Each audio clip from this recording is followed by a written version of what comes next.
pegando o celular para saber se alguém já mandou perguntas para nossa endocrinologista.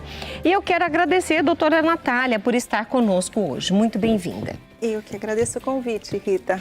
Quando a gente pensa em endócrino, a gente pensa na nossa saúde por inteiro, porque nós temos as especialidades médicas para cada parte do nosso corpo.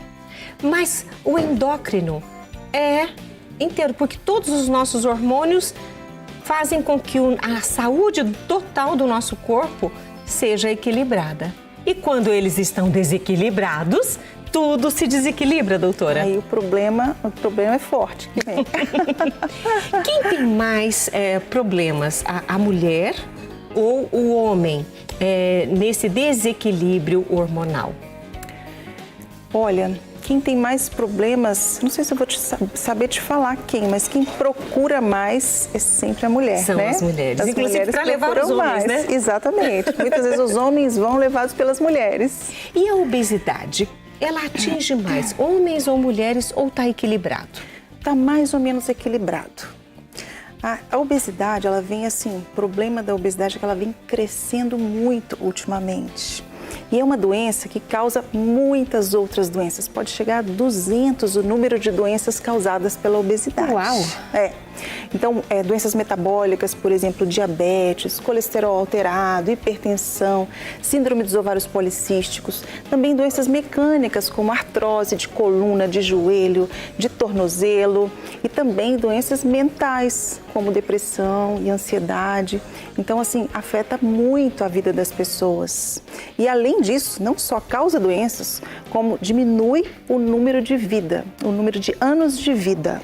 Então, para a gente ter uma noção, tem uma imagem ali. Nós vamos colocar. Tá, uma imagem mostrando todas as doenças causadas pela obesidade.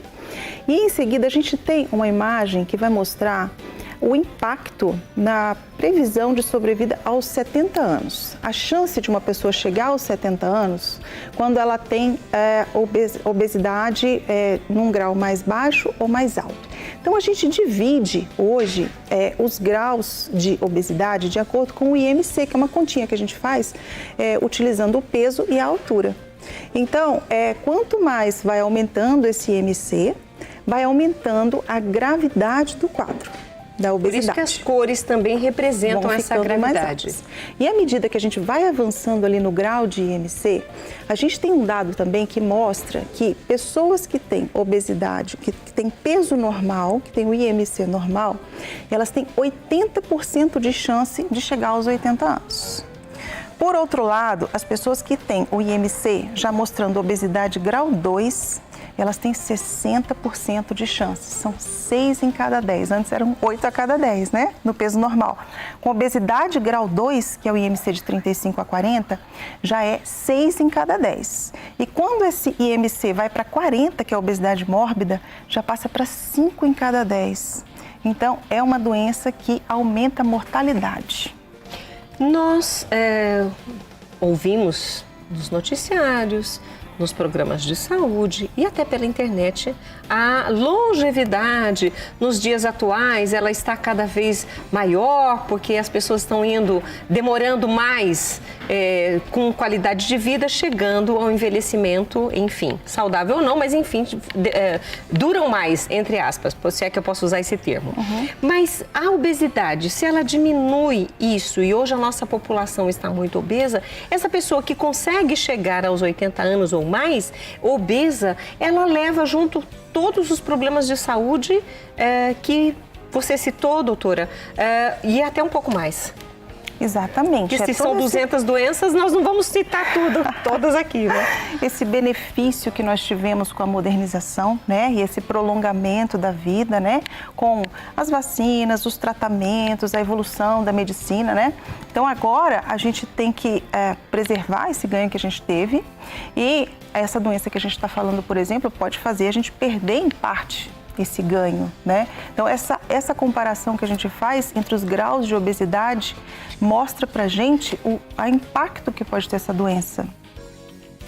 E uma notícia muito difícil pra gente, muito ruim da gente ficar sabendo, é que ela está crescendo muito, está crescendo demais. Então, para você ter uma noção, em 2006, nós tínhamos no Brasil 11,8% da população obesa. Em 2018 foi feito um outro levantamento e esse número já estava acima. Agora em 2023 esse número foi para 22,7%. Ou seja, era 1 em cada 10 em 2006. Em 2023, quase 2,5 em cada 10. E existe uma projeção feita pela Fiocruz que em 2044 nós teremos 48% da população com obesidade. Quase a metade da população. Metade da população. Então, se não fizermos alguma coisa, essa evolução vai causar muito problema para nós. Essa imagem que nós colocamos aí agora, doutora. É esse dado que eu acabei de passar para vocês. Que ali em 2006 nós tínhamos 1 em cada 10. Em 2023, no ano passado, quase 2,5 em cada 10. E depois a projeção, para 2044, quase 5 a cada 10.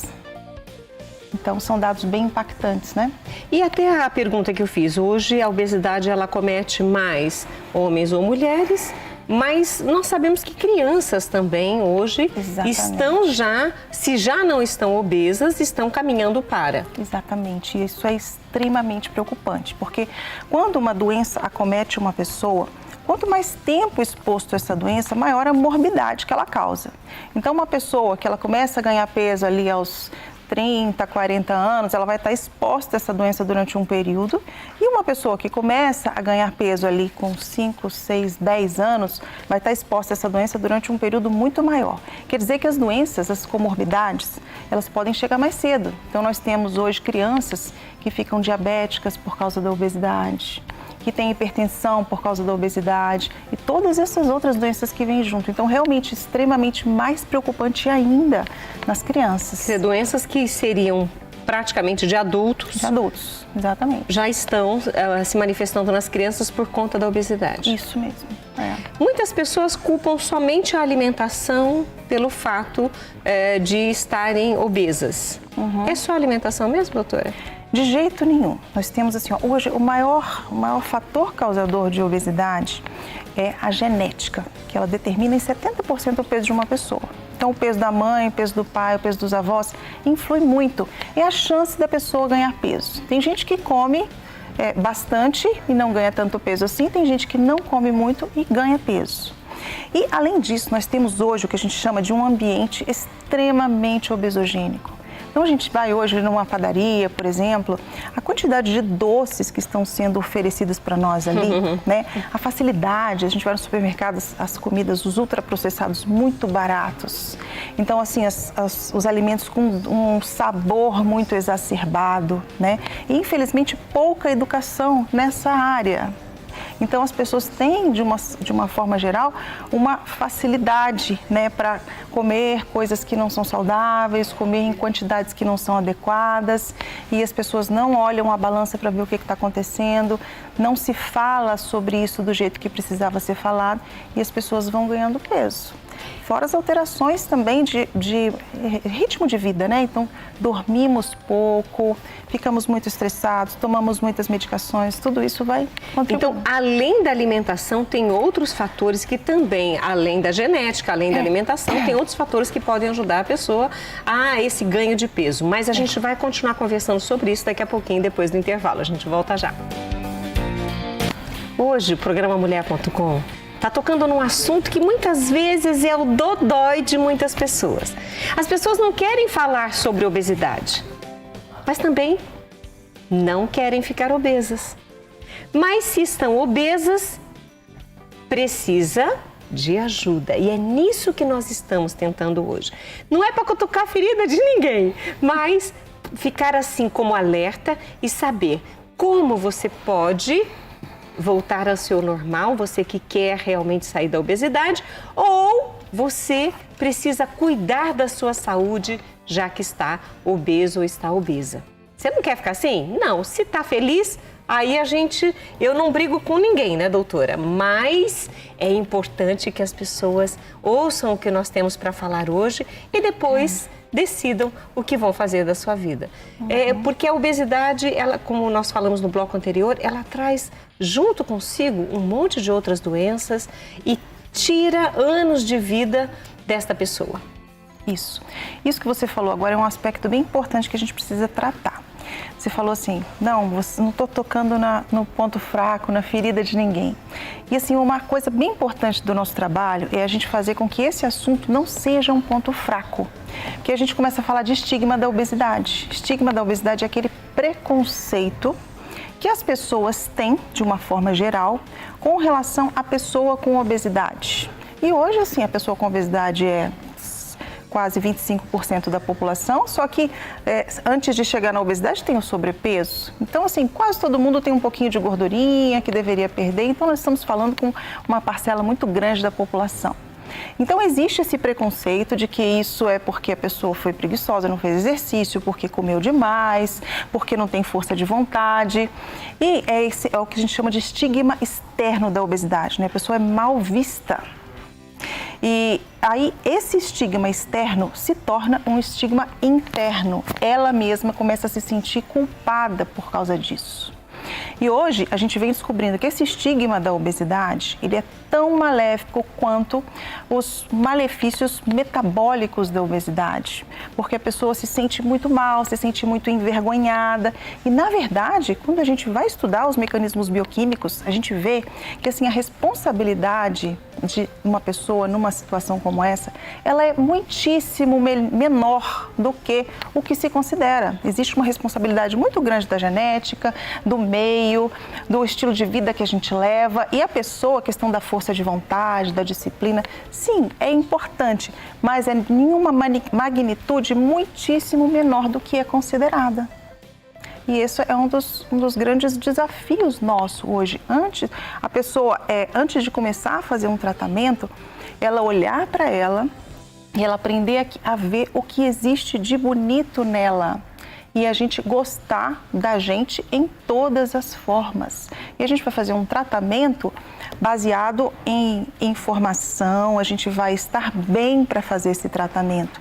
E não a gente ficar se colocando para baixo, se chamando de nomes, achando que a gente é isso e aquilo. Isso a gente vai ficar mais fraca, a gente vai diminuir nossa força. Nem conosco mesmos e nem com os outros. E nem com os outros. Quando alguém fala alguma coisa, a gente aprender a descartar isso. A pessoa está falando porque não sabe o que está falando, não deveria estar falando isso. Se a obesidade significa um problema, é uma questão que precisa ser tratada com algumas medidas. Mas isso não significa que a pessoa é menor, que ela é pior, que ela não tem virtudes, de forma nenhuma. Às vezes, muito pelo contrário. E essa parte é uma parte muito importante para a gente mudar isso. Nós estávamos falando no bloco anterior e saímos falando sobre a alimentação e algumas posturas que as pessoas têm, além dos outros fatores hereditários que a senhora citou no bloco anterior.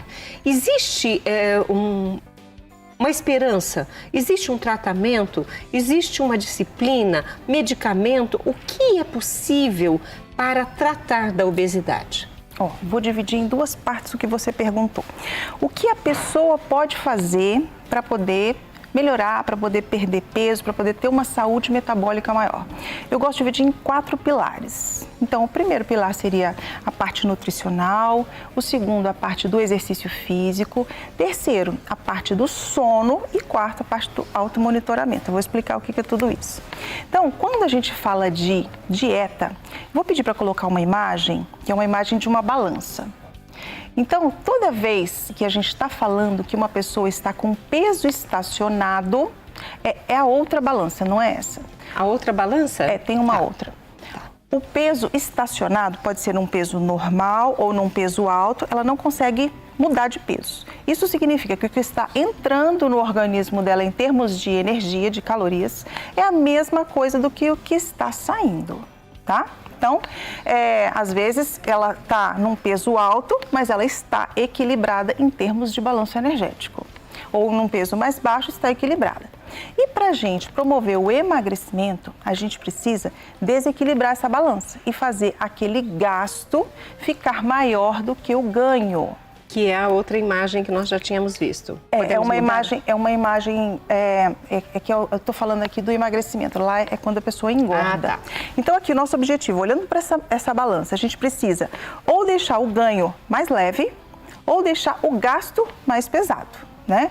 Então vamos começar falando, por exemplo, da dieta. Quando eu falo de dieta, eu estou falando da gente diminuir o que a gente está ingerindo. Então, vamos supor, uma pessoa que consome todos os dias 3.000 calorias, vamos supor. A gente pega esse consumo energético e a gente tira uma quantia ali, a gente tira 500 calorias, 1.000 calorias, e aí a gente vai fazer um déficit calórico. Quando a gente faz um déficit calórico, a pessoa perde peso, tá? E aí é importante que um nutricionista que haja uma consulta com o nutricionista para que esse cálculo seja feito adequadamente e os nutrientes sejam divididos. Por quê? A gente está falando de calorias, mas a qualidade dos alimentos é importante também. Então, tem coisas que não podem faltar numa dieta. Então, é importante que seja uma dieta orientada por um profissional. Mas, assim, algumas coisas bem importantes nessa dieta. As proteínas, elas são um grupo de nutrientes que elas são chave no emagrecimento, porque elas fazem duas coisas bem importantes. Elas vão fazer com que a gente tenha mais saciedade, então eu vou comer um alimento e vou conseguir parar de comer mais cedo e vou demorar mais para ter fome. Então elas dão saciedade, então eu vou conseguir comer menos no fim das contas. Além disso, elas são a matéria-prima na construção dos músculos. E quanto mais músculo a gente tem, mais o nosso gasto energético de repouso. Ali na balança tem um lado que é o gasto, né? Se a gente consegue aumentar o gasto paralelamente a diminuir o ganho, a gente está evoluindo para uma perda de peso, né? É o nosso objetivo. Então, a gente consumir proteínas em todas as refeições é uma coisa bem importante. Segundo lugar, a gente tem uma janela de alimentação, uma janela em termos de horário de alimentação. Se a gente restringir o tempo que a gente está comendo em 8 a 12 horas, só isso, não estou falando de qualidade, não estou falando de quantidade de caloria, não, estou falando de tempo. Só essa medida já vai fazer com que a gente tenha uma tendência à perda de peso. E a gente deixar esse tempo que não estamos usando na alimentação à noite, né? Que o que a gente come à noite, ele vai ser mais absorvido pelo nosso corpo. Qual é o tempo desse processo de alimentação entre o café da manhã e o jantar? 8 horas? 8 a 12 horas. De 8 a 12 benefício. Horas. Então, quem toma o café da manhã, por exemplo, às 7 horas da manhã, jantaria às 7 da noite e depois mais nada. Isso. Poderiam líquidos, um chá, por exemplo, mas Sim, desde que não esteja calorias. acompanhado de nada. Exatamente. E assim, aquelas pessoas que não conseguem ficar sem comer alguma coisa mais tarde, que comam uma coisa mais leve, né? Que tomem um iogurte desnatado, ou tome, sei lá, um chá, alguma coisa assim. Realmente uma coisa mais leve. E por último, a gente ainda nesse pilar da parte nutricional, a gente evitar os ultraprocessados. Os ultraprocessados têm todos aqueles aditivos que fazem um mal danado para o corpo da gente, mas em termos nutricionais eles são extremamente pobres. Então já falei das proteínas, como elas são importantes. Os ultraprocessados normalmente têm poucas proteínas. Então você come e você não tem saciedade, daqui a pouco você quer comer de novo. E como se não bastasse, eles são muito ricos em gorduras e açúcares. Então você consome um alimento que é extremamente calórico, que tem pouca proteína e essa combinação é inflamatória para o nosso corpo, é ruim para o nosso intestino. Essa inflamação chega lá no nosso hipotálamo, a gente vai falar dele mais para frente, inflama o hipotálamo e a gente tem mais fome. Então essas três coisas, comer na janela alimentar, a gente consumir mais proteína e a gente evitar os ultraprocessados já vai ser um grande passo na nossa dieta. Segundo pilar, exercício físico. O exercício físico ali na balança vai fazer a gente gastar mais. O exercício aeróbico, que é caminhada, esteira, bicicleta, subir escada, vai fazer com que a gente gaste calorias. E o exercício resistido, que é musculação, pilates, hidroginástica, vai fazer com que a gente ganhe massa muscular. Essa massa muscular vai ser importante para o nosso metabolismo ficar mais acelerado e vários outros benefícios, né? Proteger as nossas articulações, nos deixar mais fortes. O próprio envelhecimento com uma musculatura mais forte ajuda bem. Exatamente, com certeza. Então, essa parte do exercício físico é importante para a manutenção da perda de peso, muito importante. Agora, aqui no exercício físico tem uma coisa que a gente precisa falar. Uma pessoa que faz exercício físico não significa que ela não é sedentária. Sabia? Não. O sedentarismo, ele é caracterizado pelo tempo acordado, sentado, reclinado ou deitado. Se esse tempo acordado é maior que 6 a 8 horas, aumenta a nossa mortalidade, aumenta o risco de diabetes, aumenta o risco de alguns cânceres. Então, às vezes uma pessoa acorda, faz o exercício físico dela, vai para a academia, depois vai para casa ou vai para o trabalho e fica o dia inteiro no computador. Esse malefício dessas horas sedentárias não é anulado pelo exercício físico que ela faz. Então, nós temos 2 objetivos. A gente precisa fazer o exercício físico mínimo, orientado pela Organização Mundial de Saúde, que são 150 minutos de atividade aeróbica por semana, acrescidos de 2 sessões de atividade resistida, e não ser sedentário. Não passar mais de 30 minutos sem levantar um pouco, espreguiçar, vai no banheiro, toma água, dá uma voltinha do lado de fora. Temos então esses 2 objetivos nesse pilar do exercício físico. Vou falar num terceiro pilar, que é o pilar do sono. O sono é importantíssimo para nós do ponto de vista neurológico, né? Para conservar as nossas memórias, o nosso aprendizado, para restaurar a nossa saúde, né? Para a gente ter aquela disposição. Mas ele também é importante no metabolismo e aqui quando a gente está falando de obesidade. Um trabalho foi feito comparando pessoas que dormiam 3 horas com pessoas que dormiam 10 horas. E foram feitas análises e viram que essas pessoas que dormiram 3 horas, elas tinham mais fome no outro dia.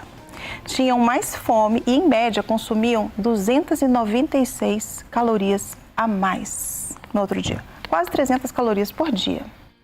E essa fome que elas tinham era fome de lanche. Lanche é saudável? Lanche. Normalmente, delivery, esses alimentos que contêm ultraprocessados ali também, né? Então, a gente dormir bem, a gente dormir pelo menos 7 horas por noite. Tem organismos que pedem um pouco mais de sono e tem organismos que reagem bem com um pouco menos, com uma média de 6, mas 7 seria a média. Para quem gosta mais ou menos? 7 é o número de horas relacionado com menor mortalidade, porque a alteração do sono também está ligada ao aumento de mortalidade. Então, em média, 7 horas. Aí você está falando, tem gente que precisa de menos. Pode ser que tem gente que precisa de menos, mas tem muita gente que dorme menos porque fica exposto a muita luz, fica nas telas, fica com muitas coisas acontecendo à noite e isso está tendo alteração, está tendo um reflexo no peso corporal, está influindo demais também. Doutora, qual o pilar que faltou para que nós... Automonitoramento. Vamos só falar para ele daqui a pouquinho, nós vamos para um rápido intervalo, a gente volta, vamos falar rapidamente sobre o automonitoramento e nós temos depois o intervalo, então a gente sai rapidinho e volta já.